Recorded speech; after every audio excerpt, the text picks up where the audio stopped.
de l'état d'urgence sanitaire pour faire face à l'épidémie du Covid-19 et confirmer ainsi sa légalité exceptionnelle. J'ai lu, Monsieur le Président, l'extrait du projet. Merci, Madame la greffière. Et la Cour appelle ainsi l'affaire Ercons 1200. L'examen de cette cause a été confié au collègue de Kilanda, auquel je passe la parole pour nous faire un résumé des rapports établis en cette cause. Collègue Kilanda, vous avez la parole. Merci beaucoup, Monsieur le Président. Ercons 1200.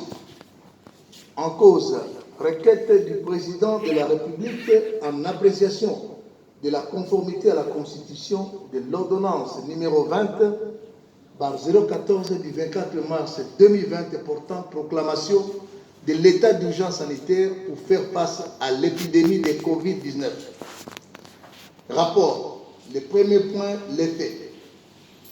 Par requête signée le 9 avril 2020 et déposée à la même date au greffe de la Cour constitutionnelle, le Président de la République, Félix Antoine Tshisekedi Tshilombo, sollicite l'appréciation de la conformité à la Constitution de l'ordonnance numéro 20/014 du 24 mars 2020 portant proclamation de l'état d'urgence sanitaire pour faire face à l'épidémie de Covid-19.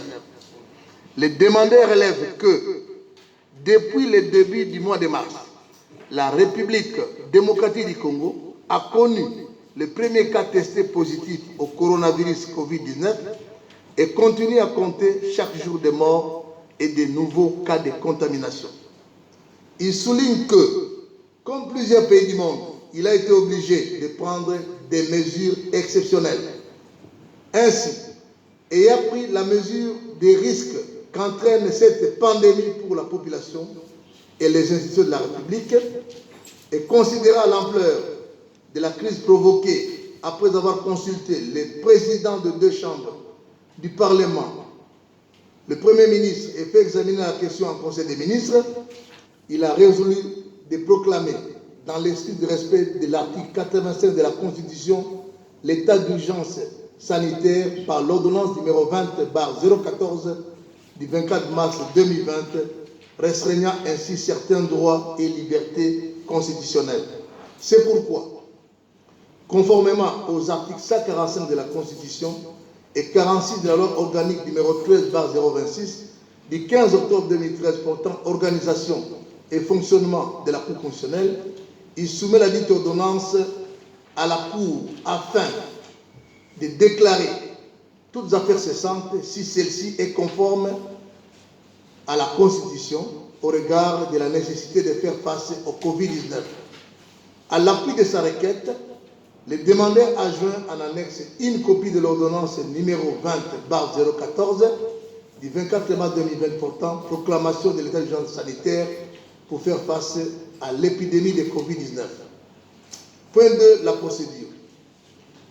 La requête signée le 9 avril 2020 a été déposée à la même date au greffe de la Cour constitutionnelle. Par lettre numéro 136 du 10 avril 2019, le greffier en chef a transmis le dossier au procureur général près la Cour constitutionnelle pour son avis.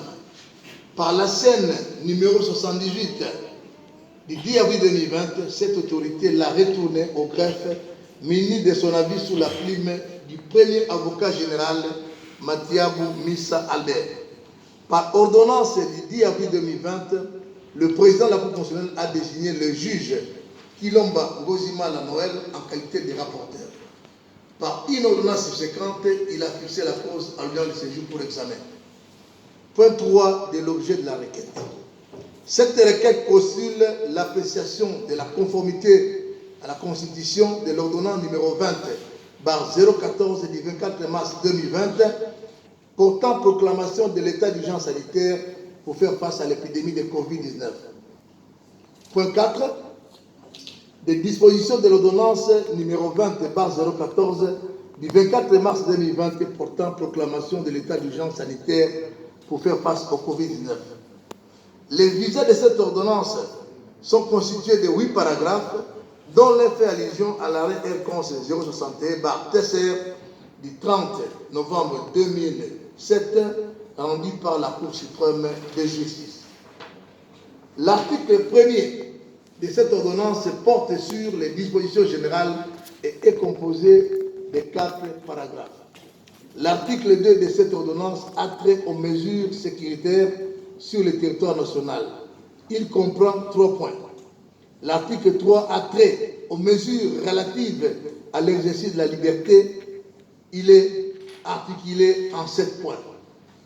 Quant à l'article 4, il est relatif à l'organisation et au fonctionnement de la riposte. Il est articulé en 2 paragraphes, dont le deuxième nomme le professeur Dr Jean-Jacques Mouyembe Tamfoum à la direction de la coordination de la riposte. L'article 5 traite des mesures sanitaires et est articulé en 3 paragraphes, dont le troisième comporte 6 points. L'article 6 est relatif aux mesures économiques. Enfin, l'article 7 porte sur les dispositions finales. Faites à Kinshasa, à la date de ce jour, le juge rapporteur Kilomba Osimala Noël. Je vous remercie. Merci, collègue rapporteur. Je passe à présent la parole à M. le procureur général pour nous livrer son avis dans cette crise. Monsieur le procureur général, vous avez la parole. Oui, Monsieur le Président, pour la parole. Notre avis est écrit et entièrement montré. Il a été déposé au dossier qui est retourné chez vous. Nous confirmons la teneur de notre avis écrit. Merci, Monsieur le procureur général. Et la Cour, vous emboîtant le pas, prononce séance tenante son arrêt, dont voici le dispositif.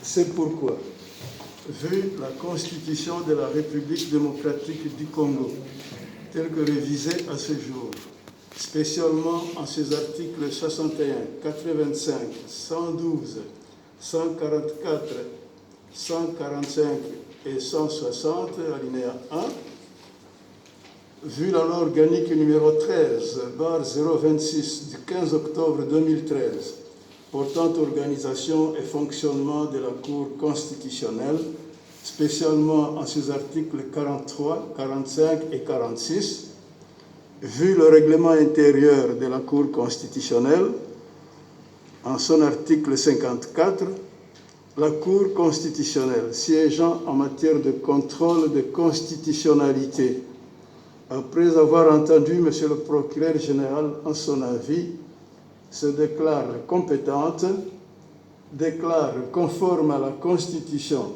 l'ordonnance numéro 20/014 du 24 mars 2020 portant promulgation de l'état d'urgence sanitaire pour faire face au Covid-19. Dit que le présent arrêt sera signifié au président de la République, au président de l'Assemblée nationale, au président du Sénat ainsi qu'au Premier ministre, et qu'il sera publié au journal officiel de la République démocratique du Congo ainsi qu'au bulletin des arrêts de la Cour constitutionnelle. Dit n'y avoir pas lieu à paiement de frais d'instance. La Cour a ainsi délibéré et statué en son audience publique de ce lundi 13 avril 2020, à laquelle ont siégé M.